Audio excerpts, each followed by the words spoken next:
Yang pertama adalah di saat ada satu ketidakbaikan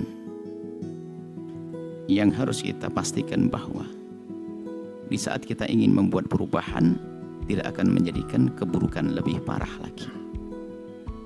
Jangan sok kita ingin mengajak kepada kebaikan ternyata menjadikan keburukan lebih parah lagi. Kalau dia ngomong waktu khutbah Jumat hanya laghaw saja, hilang pahalanya. Tapi gara-gara kita tegur salah besok tidak Jumatan, Anda melakukan kesalahan lebih berat lagi. Kadang kita juga menjadi orang yang sok di dalam mengajak kepada kebaikan. Ngomong pengen dilabrak begini, wah ini. Ternyata besok nggak Jumatan kan. Jadi kita harus cerdas di dalam mengajak orang kepada kebaikan. Nah, apakah juga khotib langsung mengingatkannya? Loh, kalau mengingatkan khotib tanpa harus bicara, bisa dimasukkan dalam nasihat umum di dalam khutbahnya, sah-sah saja.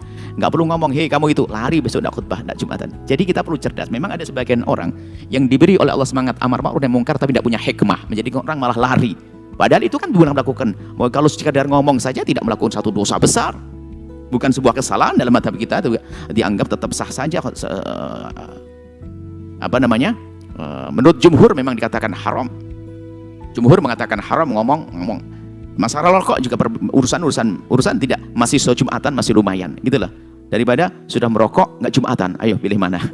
Kadang-kadang memang betul. Jadi kecemburuan itu penting. Cuma sebagian orang itu kadang-kadang sudah dikuasai dengan kecongkaan dalam beragama. Sudah ente ini Jumatan rokok. Ini nggak betul. Jumatan ngomong dok. Dia ngerti bahasanya kalau ngomong kan nggak boleh.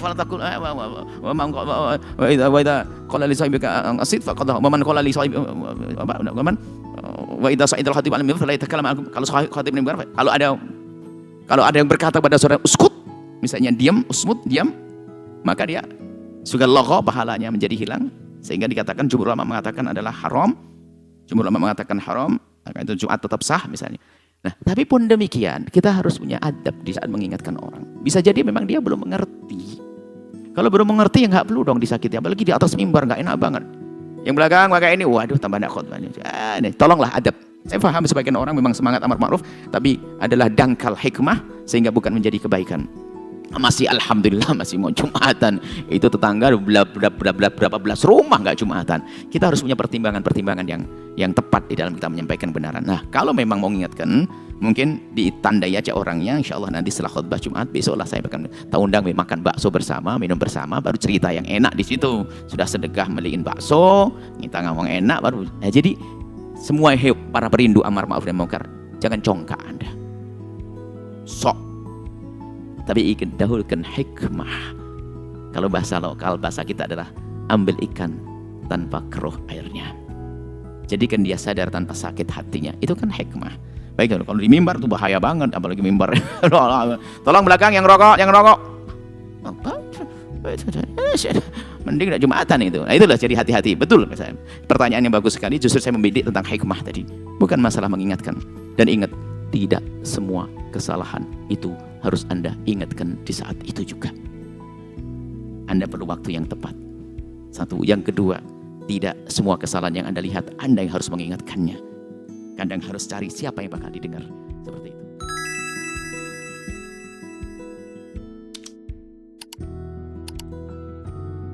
Assalamualaikum warahmatullahi wabarakatuh. Waalaikumsalam warahmatullahi wabarakatuh. Buya Yahya yang sangat saya hormati, saya akan bertanya tentang keberadaan di masjid.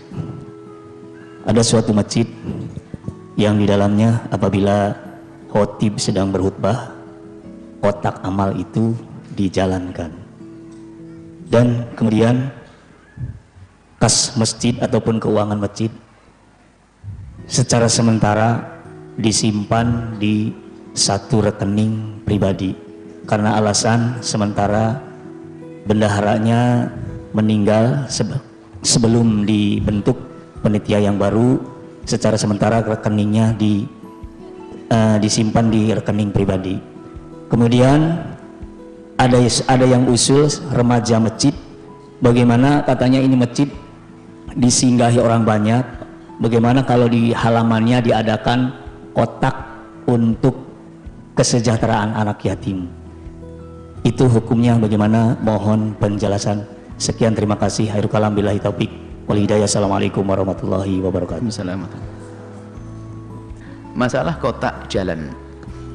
Di saat khotib lagi khutbah, tidak ada larangan kecuali urusan berbicara. Urusan berbicara.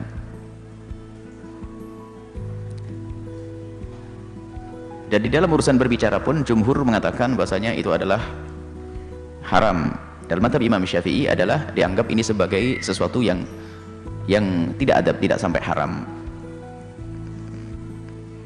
Dalam mazhab kita Imam Syafi'i tidak haram, tapi sebagian mengatakan menjadikan sebab hilangnya pahala. Jadi yang tidak diperkenankan adalah ngomong. Waktu khotib lagi berkhutbah, jangan ngomong. Biar khotibnya saja yang berbicara.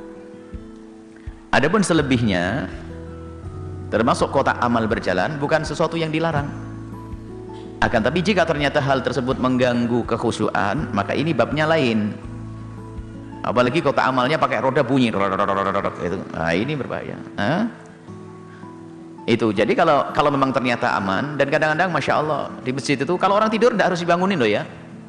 Jangan sok jadi juru dakwah deh. Temannya lagi tidur, biarin dia. Wong dia mungkin kerja kerasnya. Obat tidurnya adalah khotib Jumat, biarkan dia. Jadi memang ada obat biusnya itu. Jadi kalau duduk ada langsung tidur karena memang dia kerja sehari capek dan tidak dosa yang dibikin itu, dan tidak usah dibangunin untuk ini itu. Biarkan dia, mungkin terlalu capek, yang penting dia melaksanakan sholat Jumat. Nah kadang-kadang kotak amal ini kalau mengganggu menjadi tidak diperkenankan karena hal baru, hal mengganggunya ini. Pada dasarnya kotak amal berjalan tidak ada masalah asalkan tidak mengganggu. Kemudian kotak amal berjalan ini tidak tahu baik atau tidak baik.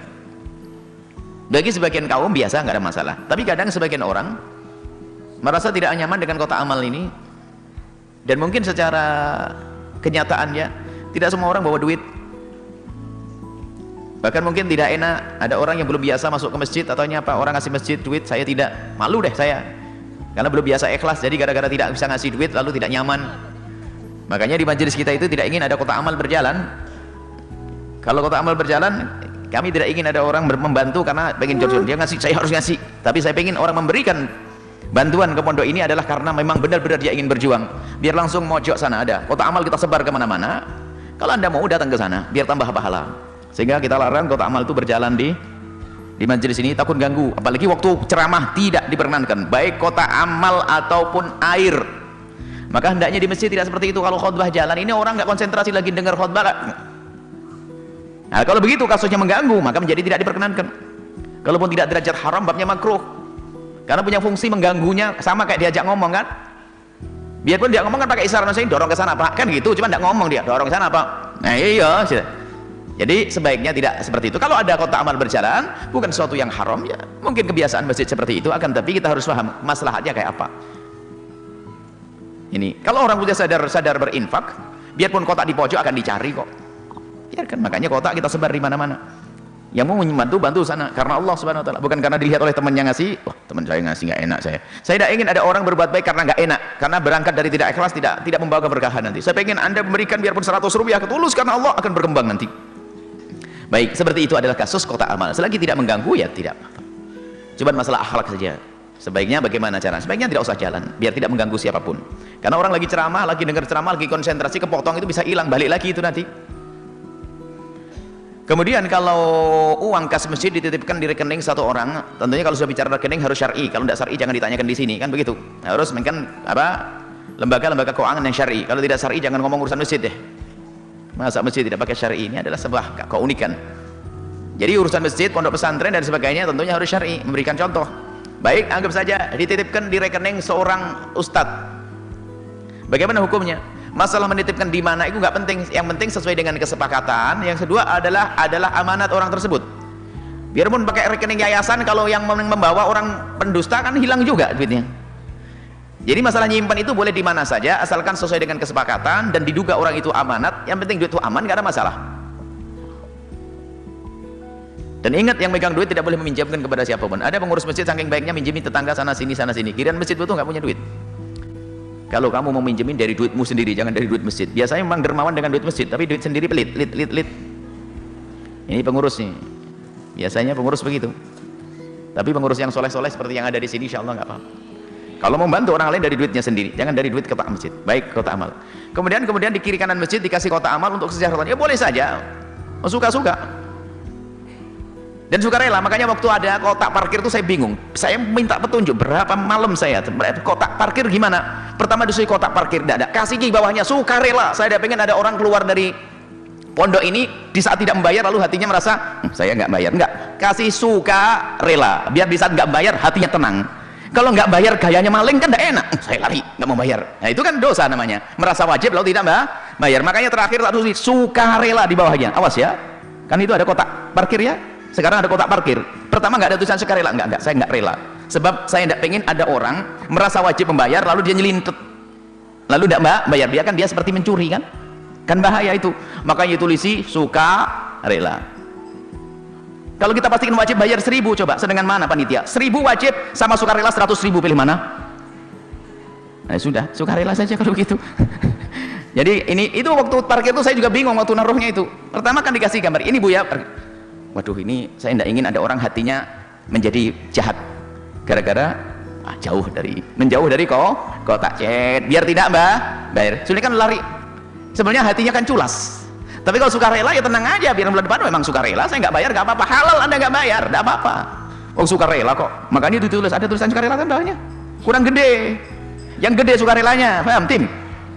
Jangan sampai ada beban masuk sini. Saya tidak pengen ada orang parkir motor di sini lalu di saat nggak bayar hatinya seperti punya utang. Nggak Anda punya utang, biar hati Anda lega, halal, iman Anda tetap terjaga, tidak biasa dengan mengambil haknya orang lain. Jadi Anda tidak bayar pun tidak dosa.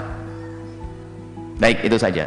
Kemudian ini boleh ya kotak amal diletakkan di kiri kanan masjid, tujuannya adalah untuk kesejahteraan masjid, boleh-boleh saja, tidak mengganggu, asalkan harus dipahamkan bahwasanya itu tidak wajib. Allahu a'lam bishawab.